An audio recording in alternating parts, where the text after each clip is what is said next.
Dr. Babasaheb Ambedkar Open University.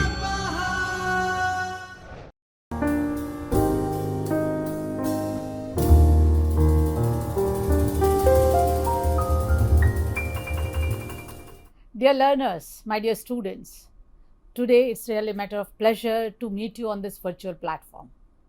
You have got registered, you have opted for the study in Indian poetics.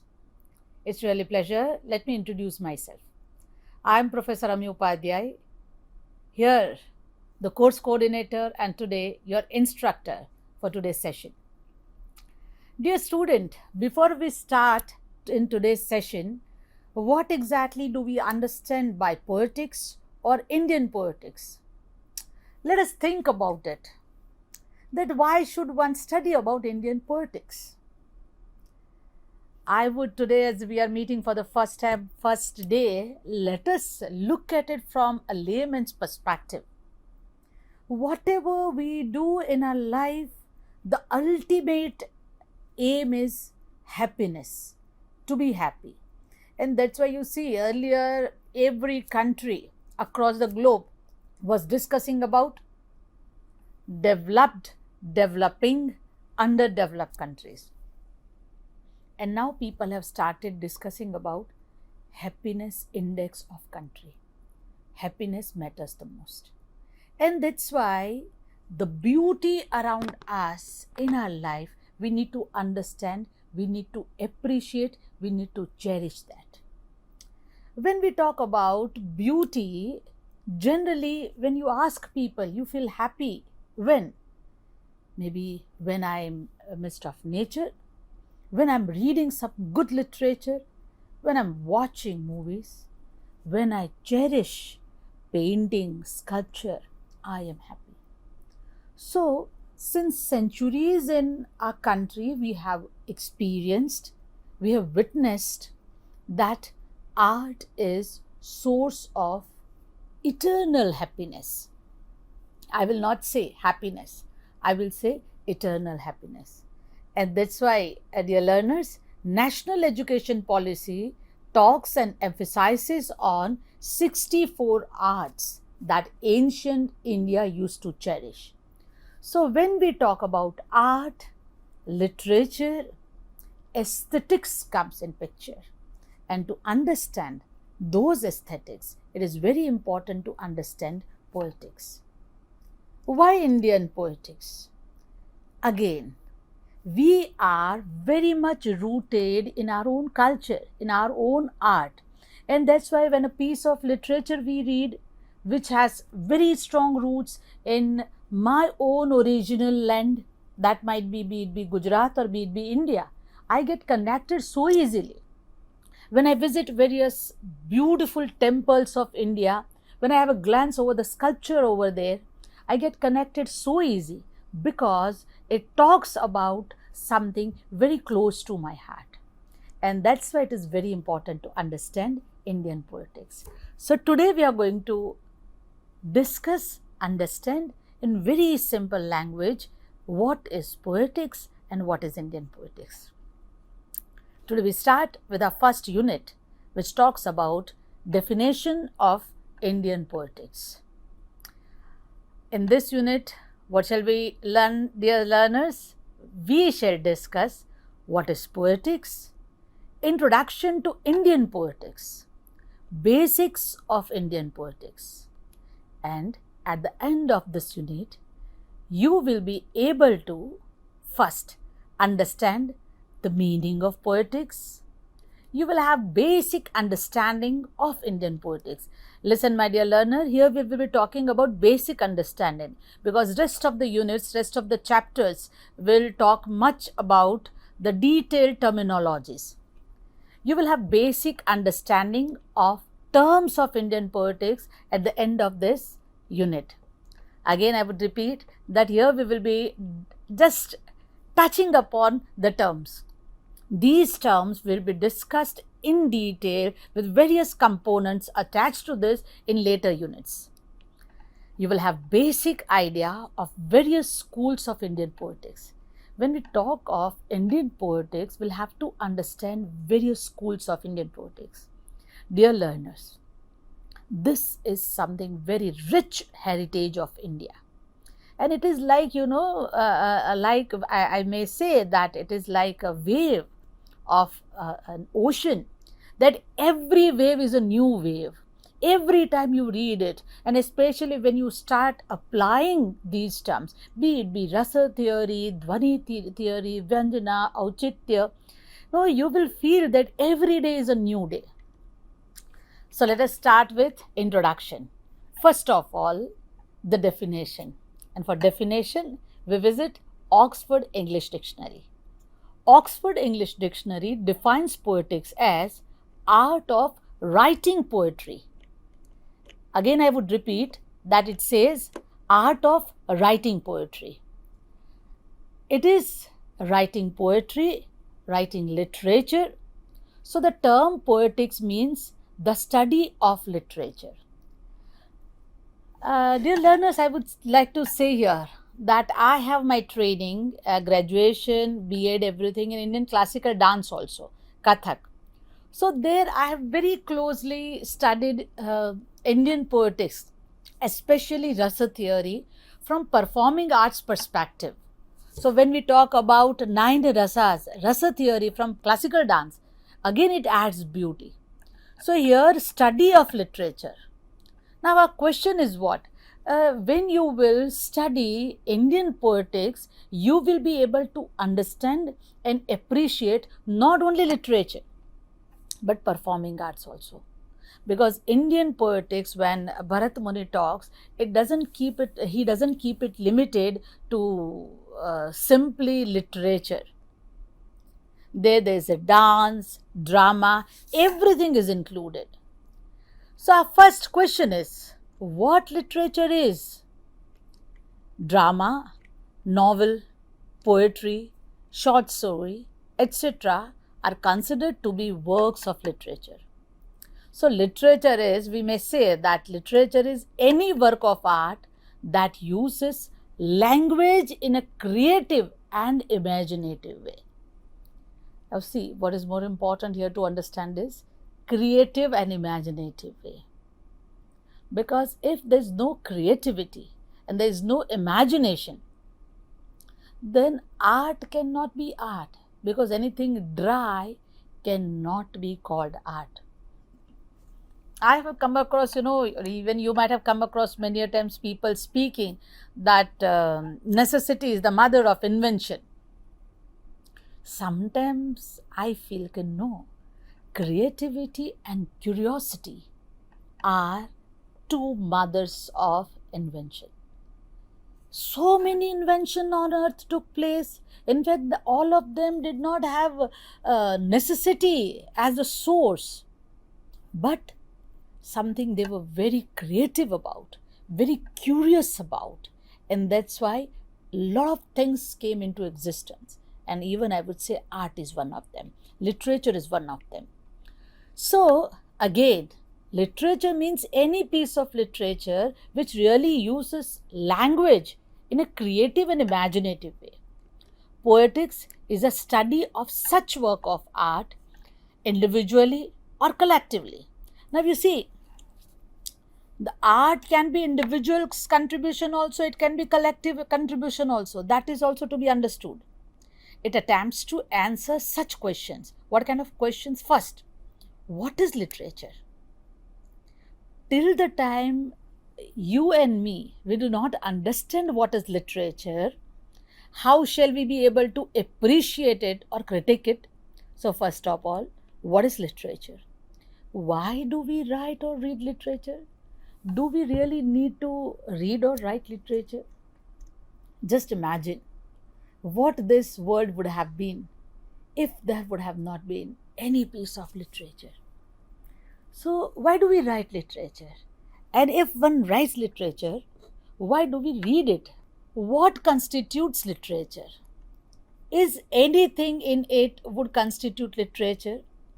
Or does it require particular components for a piece of maybe written work to be called literature?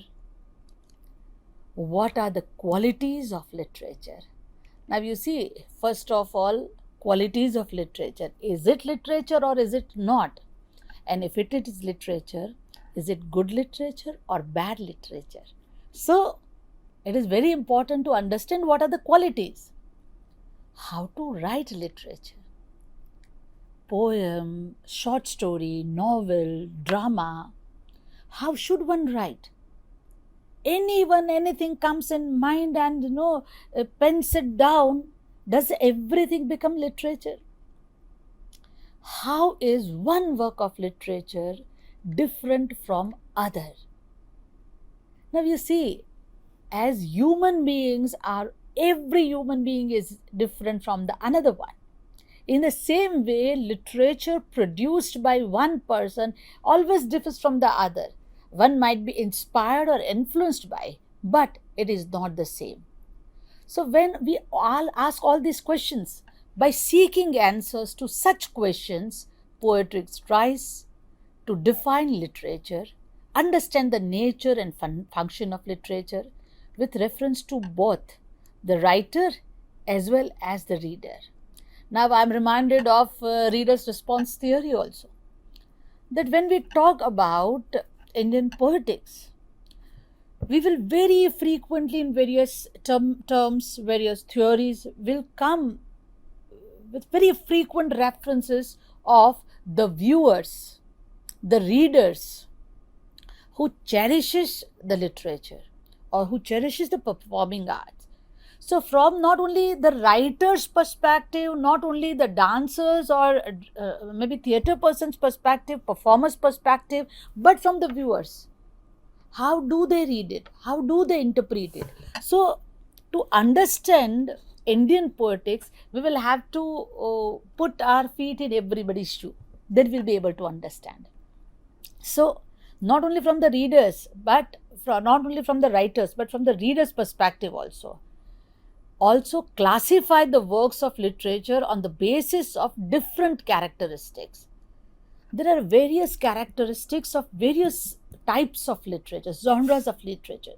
So from the characteristic, a reader will be able to classify it, analyze the works of literature so as to be able to define good or bad literature. Being maybe student of literature, we've come across very frequently art for the sake of art and art for the sake of life. So people say good literature, bad literature, useful, useless literature. These are the colloquial slang. We cannot add classic adjectives. Poetics thus can be defined as the systematic study. Dear learners, try to understand this emphasis, systematic study of the nature and function of literature. Systematic, already that word proves to be objective, not subjective. I don't like, so it is bad literature. I liked it, so it is good literature. That is not Indian poetics. When we say Indian poetics is defined systematic study of the nature and function of literature. Second, it's a study of what it constitutes, that's constituent elements. Poetics means to study that a piece of literature has these elements, to study those elements. Poetics means it's genres. Study, understand its genres. Its medium and manner. Every art has different medium and manner. Now you see, we have read so many novels, and those novels have been adapted in movies also. If we talk from India, Devdas, various versions of Devdas available. Even Pride and Prejudice, BBC, beautiful BBC, complete drama series. Pride and Prejudice has so many movies even. Saraswati Chandra in Gujarat also, there are so many novels, so many drama. So adaptation. Now the medium changes. The book has words, language, and the moment it goes on the screen, plot comes differently in picture, characters, protagonists, their dialogues, their expressions. The same thing when it is performed on drama, theater, stage, it changes. So manner changes and medium changes. So that is poetics. Poetics is also study to devise tools to evaluate works of literature. How shall I evaluate work of literature? I should know it. Till the time I do not have the standard device, standard tools, I'll not be able to evaluate literature. So in short, we have understood what does it exactly mean by poetics. Literature differs from other writing in its use of language. Now you see, there are so many written papers, pamphlets, advertisement. We open the newspaper and we get leaflets inside also, but all of them are not in fact true in true sense literature. So literature differs from other writing in its use of language. Indian scholars were aware about the uniqueness of language used in literature. They knew, they really knew it. And there was a general agreement that sound and sense are the two important elements, blending of which makes poetry what it is. Now try to understand. Sound and sense. If there is sound but no sense, if there is sense but no sound, it is not poetry. So poetry has to have that sound, and it should make sense also. It should, if it doesn't make sense, it will not touch our heart and soul. So that what they understood very well. The different schools of sampradayas of Indian poetics emerged out of different speculations about the ways in which the blending of sound and sense takes place.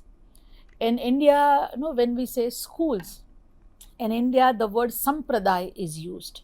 Sampradaya is a sect, is schools. So various, sound and sense in various ways it take place.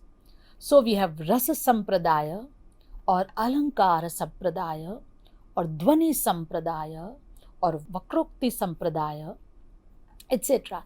These all are various schools. So we may call it sampradaya also, because sampradaya that connects us to again Indian origin word. Poetics is both science as well as philosophy. Many times, we observe that there are certain discussions among the gurujans. Guruओं के बीच में एक that there is a huge discussion whether it is a science or philosophy. But yes, unanimously people have come to the conclusion that poetics is both science as well as philosophy. It is a science because of the following characteristics. Why it is science? First, objectivity. Now, my observation, having the support of poetics, cannot differ from your observation because there is objectivity, no subjectivity. It looks at work of art very objectively. It sets objective criteria to understand and judge a work of art. Earlier also I told that I like, so it is good. If I don't like, it is not good. No, there are very objective criteria to be followed. Second, it is science because analytical power it has. It analyzes. It analyzes works of art according to its constituent elements. How do I study? How do I evaluate? I have parameters. I have elements to be studied, evaluated. When I study those elements, I come to the conclusion. For example, when we taste a food item and we say it's a salty, it's sweet, it's sour, what do you say? There's a sugar in this, there's a jackery in this, there's too much of salt in this, it's a lime poured in this, lime juice. So we study element. When we talk about the application of poetics, we study the elements. The aim of poetics is to analyze a work of art using objective tools to understand it. Poetics also analyzes the products of the ends it serves, such as hedonistic, pedagogic, didactic, or mystic. It also analyzes works of art for meaning and differentiates the various meanings such as literal, symbolic, secondary meaning, intentional meaning, or suggested meaning. Now you see, sound and sense. When we talk about sense, again, lot of interpretation, meaning in so many various ways, symbolic meaning, secondary meaning, intentional meaning, suggested meaning. It is a science because it has classification power. Poetics attempts to classify works of literature on the basis of their characteristic and different genres. It not only distinguishes works of art but also distinguishes various arts in terms of the medium and manner of works of art. Not only various genres but from one art to another art. It really understands. For instance, it distinguishes painting from poetry and music from sculpture and so on. All of them are art, but still it distinguishes. They are different. Their mediums are different. Their manners are different. They are to be cherished. They are how to cherish them, how to enjoy them, how to evaluate them. Again, those components are different. It is scientific.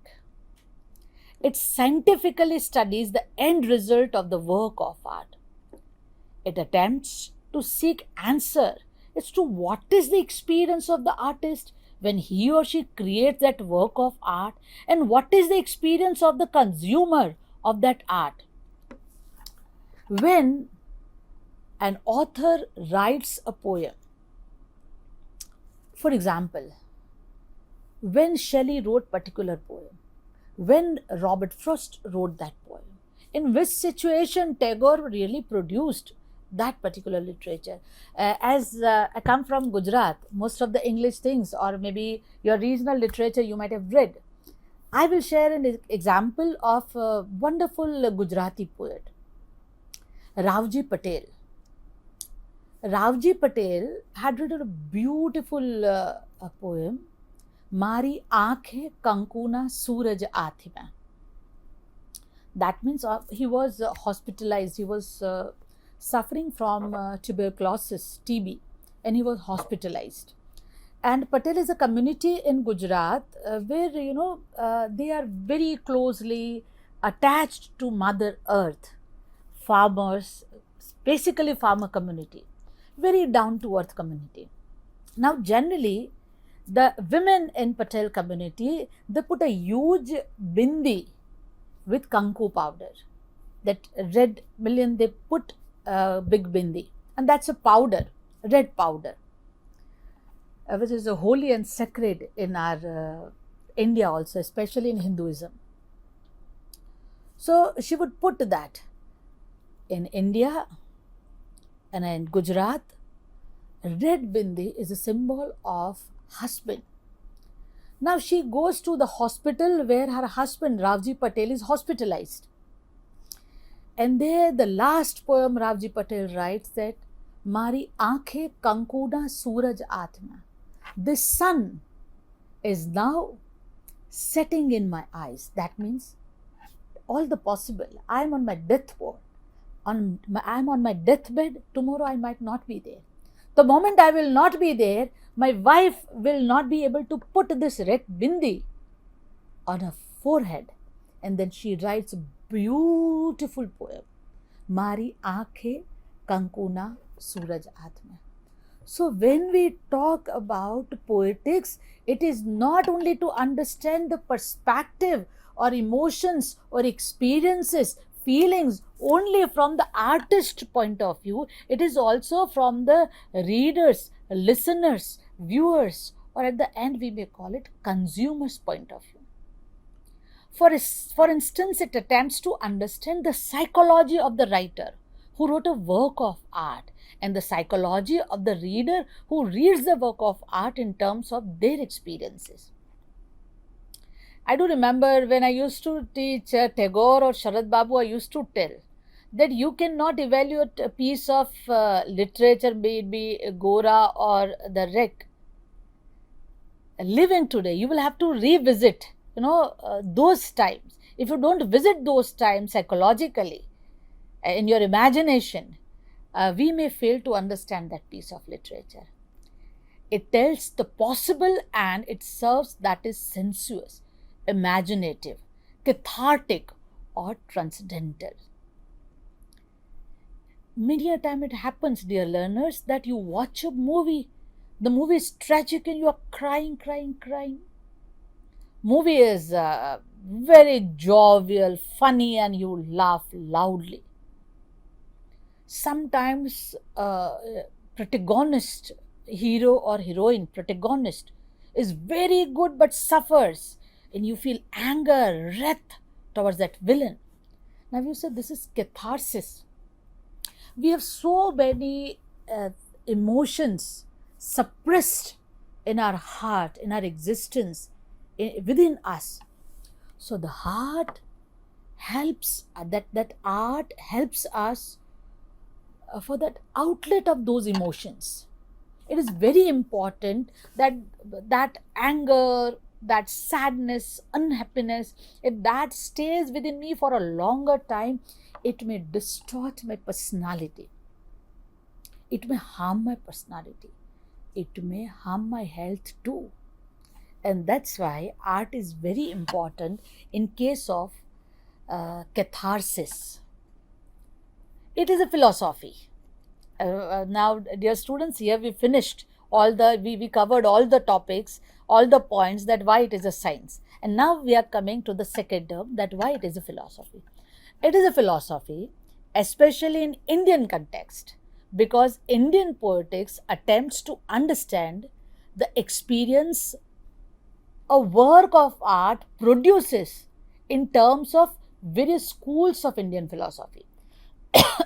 Excuse me. Indian philosophy has various schools.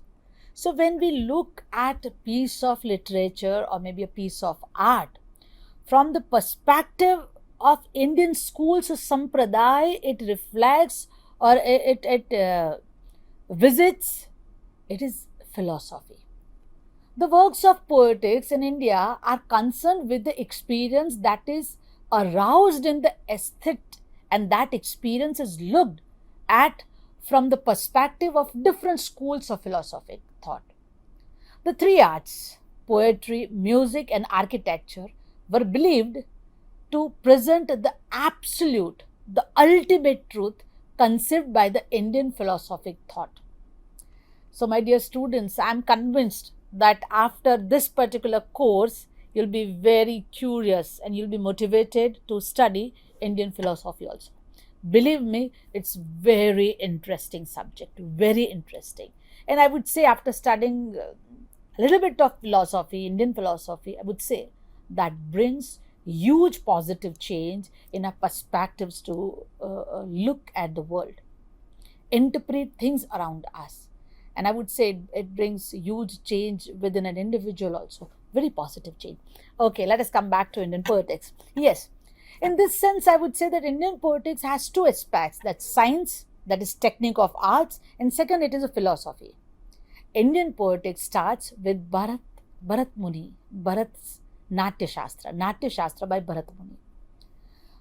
Bharat Muni's Natya Shastra passes through Bhamaha, Dandi, Vaman, and attains vastness in the writing of Anandavardhana, Abhinav Gupta, Vishwanatha, and Pandit Jagannatha. Dear learners, don't get confused or tense about this with these names. And when you will be reaching at the end of the course, you will remember all these names so easily. So, the works of Acharyas are written in particular three forms. Verses: Bharata, Bhamaha, Dandi, Rudrat, Dhananjaya, Vagbhat, Jaydev, all these people wrote in verse. So first it came in verses. Second, Sutra Vritti, it came in Sutra Vritti. The concept and principles are written in concise sutras and explanations are in the commentary. Vamana and Ruyakka used these forms, comparatively difficult. Later on, it was adopted by Vagbhat also, Bhanu Mishra also, Jagannath also, and few others also. And third is Karika. Karika means short couplets of shlokas. The basic principles are in Karika and explanations are given in prose. Anandvardhana, Kuntaka, Mammata, Hemchandra, Vishwanatha, etc. People like acharyas like this, they use this form. Now we will understand. I hope, my dear learners, till this point you are clear, you have no problem. After listening this session, try to sit and brood over, think over it. And when after the session you will visit the exercise to check your progress, you will remember, you will realize how much you remember and how much you need to revisit this video or text. Now, to understand Indian poetics, what we have to understand is Kavya Shastra. Introduction to Kavya Shastra. Sanskrit word for poetics is Kavya Shastra. We have, in Western criticism, poetics, we have heard many a times. But when it comes to India, we call it Kavya Shastra.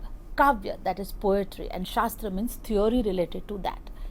So, Sanskrit word for poetics is Kavya Shastra. Another word used for poetics is Kavya Mimansa. Kavya Mimansa. Mimansa means study, discussion, inquiry. Mimansa means anything that we study in detail, we discuss, we inquire, we ask questions, we doubt, and then try to reach to the solution. Everything is Mimansa. The word Kavya Mimansa was first used by Rajashekhara, a 10th century poet from Kashmir, who wrote a treatise named Kavya Mimansa. Prior to that, the study of literature was known as Alankara Shastra. You see, before Kavya Shastra, it was known as Alankara Shastra. Other terms used for poetics are Sahitya and Kriyakalpa. The reason why it was called Alankara Shastra was that the ancient scholars thought of Kavya as something that was characterized by one or the other Alankara or verbal ingenuity. We know that Alankara is a jewelry. When we want to dress up, when you are going to attend some function, marriage or something, we wear a lot of jewelry, we dress up, we get up. And when we dress up, we look beautiful, it is believed. So, in literature, when Alankara, verbal ingenuity is used, beautiful words are used, they call it Alankara Shastra. So, Sahitya was studied from the perspective of Alankara Shastra. Kavya was for them embellished with Alankars. They understood Kavya. Now you see, poetry in today's generation, we have seen so many shades. Since Indian poetics, that Kavya Shastra till today, there are various forms of poetry they've come up. So that time, for them, Kavya was for them embellished with Alankaras. Any piece of poetry, something which has beautiful Alankrit words, Alankrit Shabdas. Later on, when other aspects of works of art came to be acknowledged, the term Alankara Shastra was found to be inadequate. They realized that poetry cannot be judged only by the embellished of beautiful words. The evaluation requires much more than that. Hence, so other nomenclatures were used. They were added. The central concern of various scholars of Kavya Shastra, who are addressed as acharyas, has been the language of literature. Every guru, every acharya, every person, every individual who critiqued literature, for them language mattered the most. They were aware about the creative possibilities of use of language in literature.